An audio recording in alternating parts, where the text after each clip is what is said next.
Thank you for visiting JacksonSun.com. I am Aubrey Neely, a junior in the AV production class at Southside High School, and today I'm joining Brandon Shields for the stat line.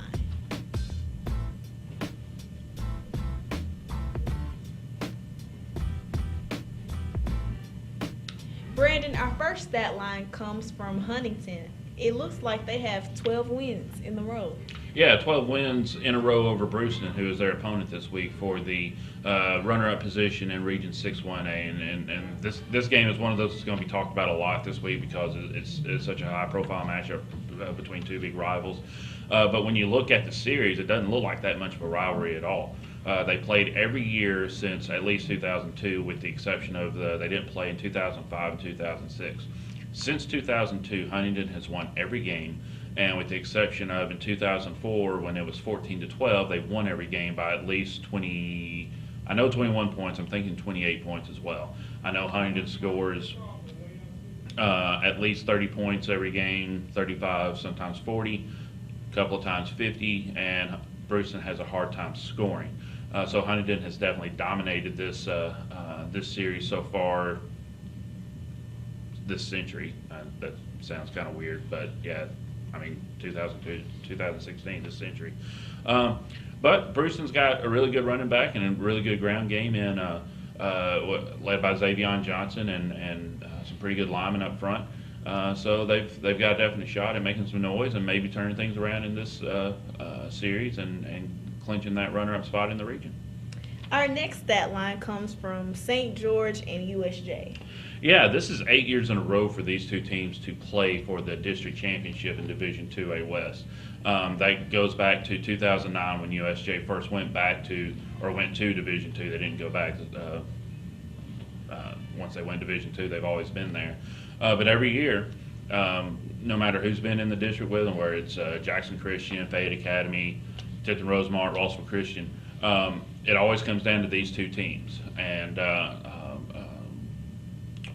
St. George's has gotten the better of USJ over the previous 7 years. I mean, I think USJ has 2, maybe 3 district championships or 2 wins over St. George's in that time.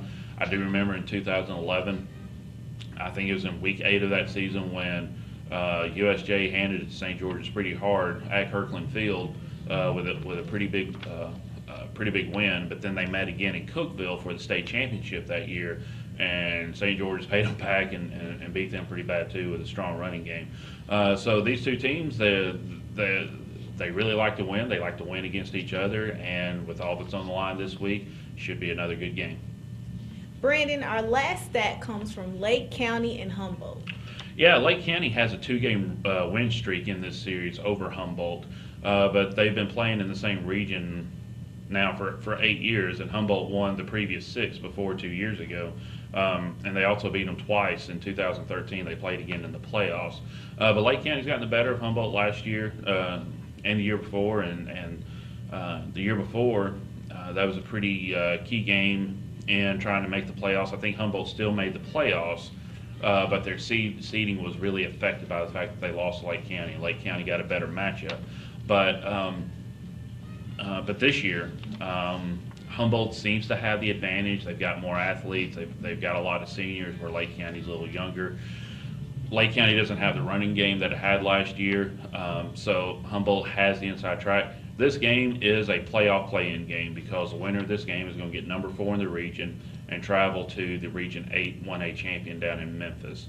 And the losers of this game will begin to get ready for basketball season. So the playoffs have begun for Humboldt and Lake County. They play at 7:30 on Thursday night, and it should be a really hard-fought matchup between two teams that want to keep playing. Thanks, Brandon. That's all for the stat line. See ya.